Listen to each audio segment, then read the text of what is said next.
So this just happened between you and I. This just happened, right?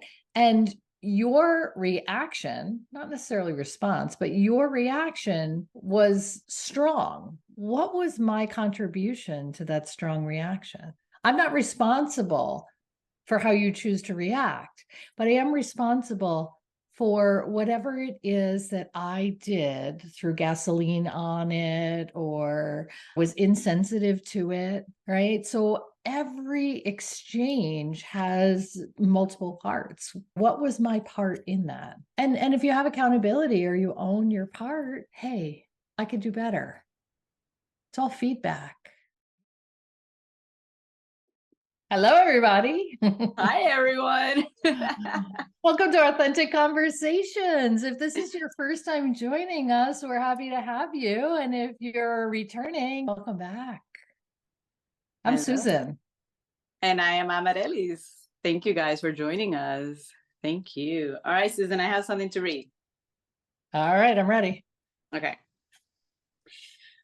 We must align our outer lives with the inner guidance of our soul to surrender to the never ending beating of the great cosmos itself.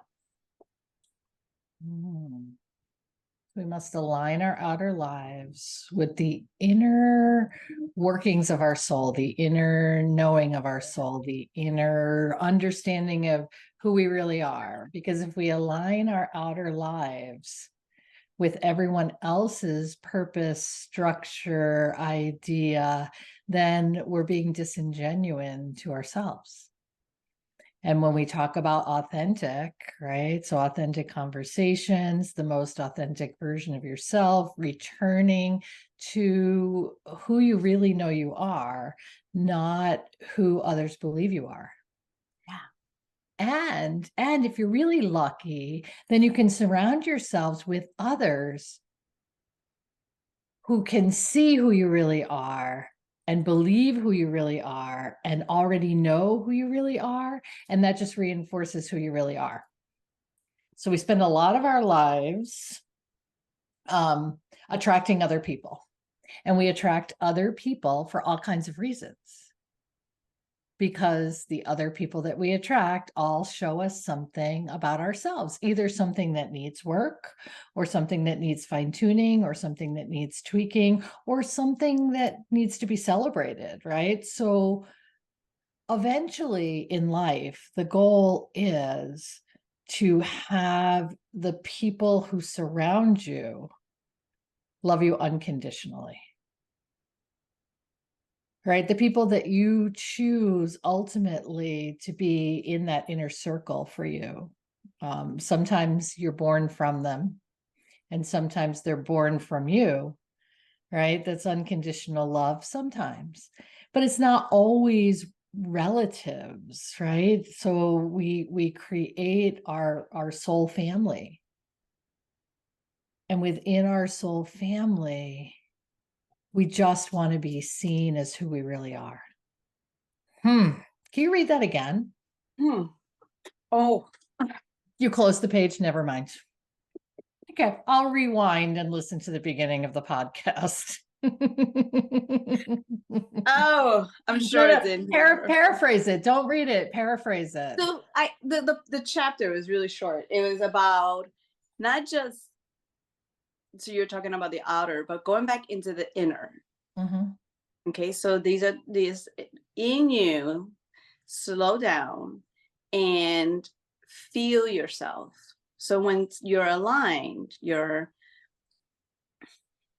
present, because it's not always about being happy, and that's where we start getting very conflicted with seeing images of everyone being happy, seeing images of everyone having this amazing, what an amazing life is, right? Being Creating sometimes stories. it's moments, and there are moments, and when things don't feel aligned, when the people that are around you are not making you feel good, something needs to change, Are and there it's either when this. people around you can't make you feel good or bad, when the people around you are not contributing to your choice of feeling good, right? So if you are feeling some sort of way based on your surroundings, which is always, we're always Mhm. feeling some sort of way based on our external surroundings and our internal responses. So other people around you can't make you feel sad or unhappy. The sad or unhappy is a choice you are making based on your inner feelings, which are reflected by your outer surroundings. Hmm. Does that make sense? Can I break that down better? How about an example? Yeah, let's go for an example because Okay. we always, it's this feeling of no one makes you happy and no one makes you sad. But how does that happen when they also you're just talked about how others reflect things about us and trigger us? Yes, but our choice is in the response, right? So I know that, let's say, Amaryllis, you have an opinion, right? You have a voice, opinion, a vocalization about something that you disapprove of in my behavior. Hmm. Examples are hard. Examples are hard. So you don't like the action I just took. Okay. You're disappointed because I was late today. Okay. And you have other things to do. And, it's like, so you're frustrated, you're disappointed. I did not necessarily create that circumstance.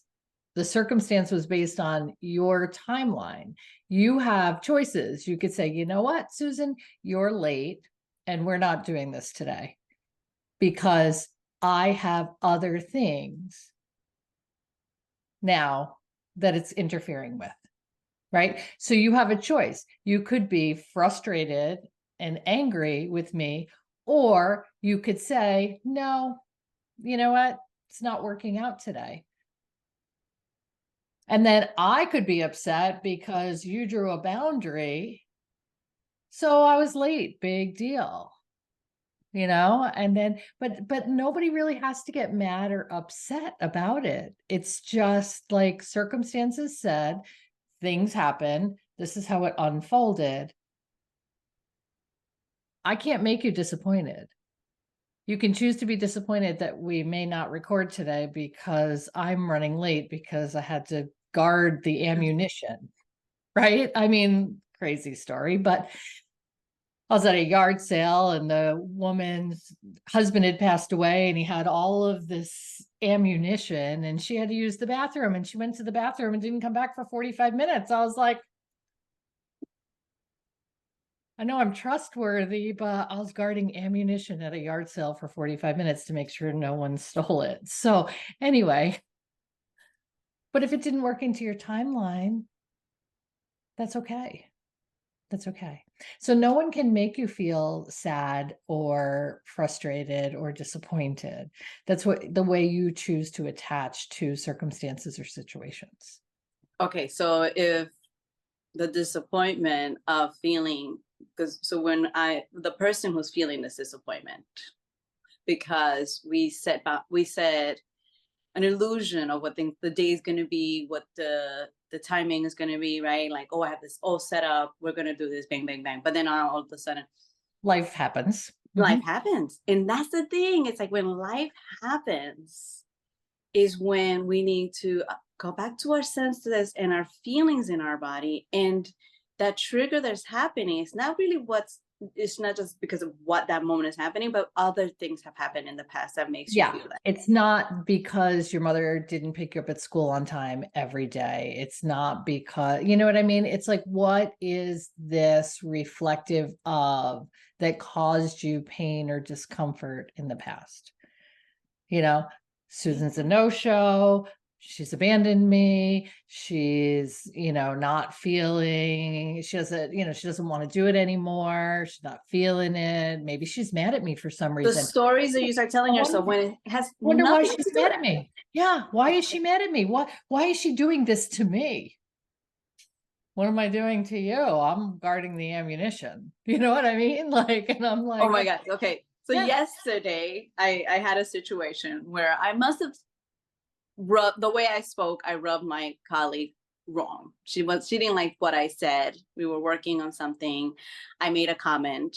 and she didn't like it. And we've always had some times where it gets a little strong conflict, right? So colleagues are like our families where we spend a lot of time with them. And it comes to a point where you need the job and you don't want to quit. And, but then there's this moment where you're just like, why do we always have to do this? Why am I doing this? So I had that moment, like we are just talking about, and I was pissed, and I said, listen, I'm sorry if I rubbed you the wrong way. I wasn't trying to be, I kind of was trying to be funny and sarcastic and you didn't get it. All right, go drink your coffee, Yeah. And there was a part of me that literally wanted to stay mad the whole fucking day. Mhm. All right, guys, I really want to be mad. I wanted to be like petty. I wanted to be like, you know what?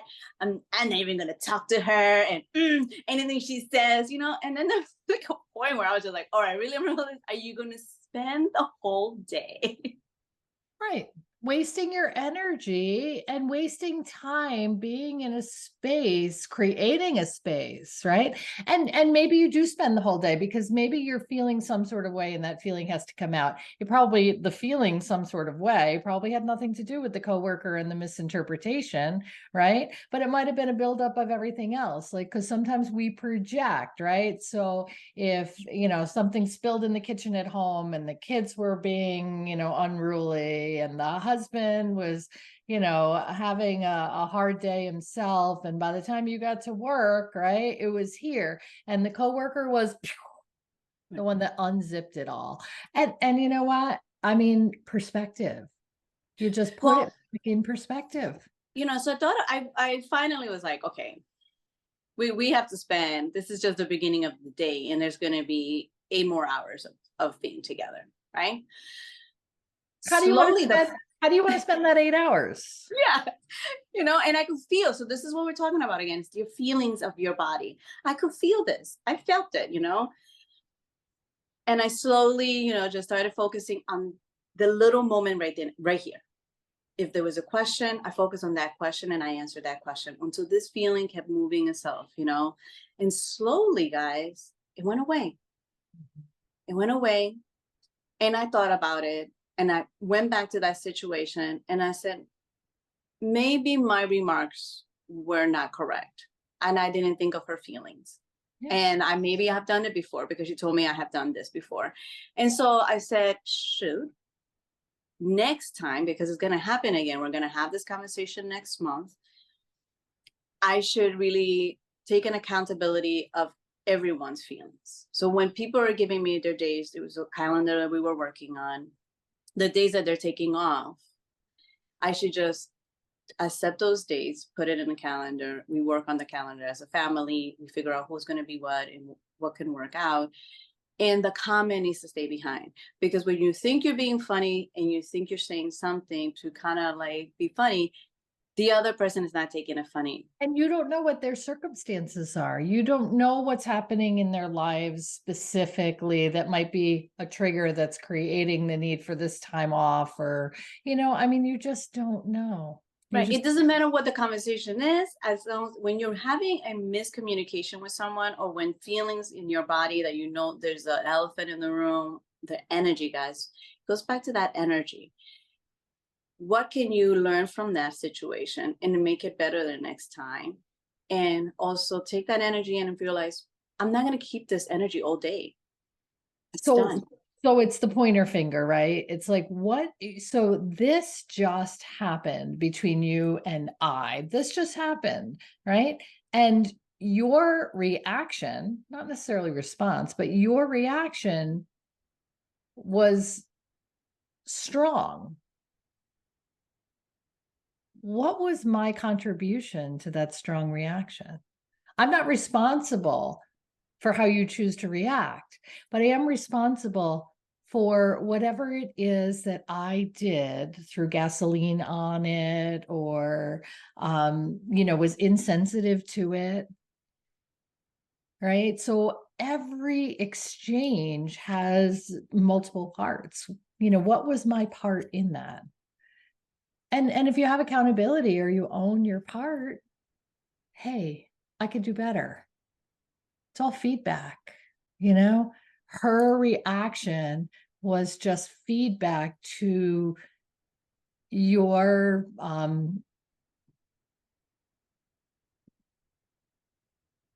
common, your incendiary device to her, Yeah, I mean, we don't know where everybody is at one point. So we all create this energy of the day, and that's it. It's this life is a lesson, and this lives are moments. There are moments. And Series that's of them. It's just a series of moments. series of them. I mean, 8 hours of them. Count them. Watch a movie and look at what 5 minutes of you're like you're watching something. You tell your husband, "Be by there in 5 minutes." Whoa, those 5 minutes feel long. I mean, a lot of information is given to you. 60 seconds in a commercial will Yes. make you change your mind about a product. And that's the job. 60 seconds. 50 million bits of information enter our sphere every second.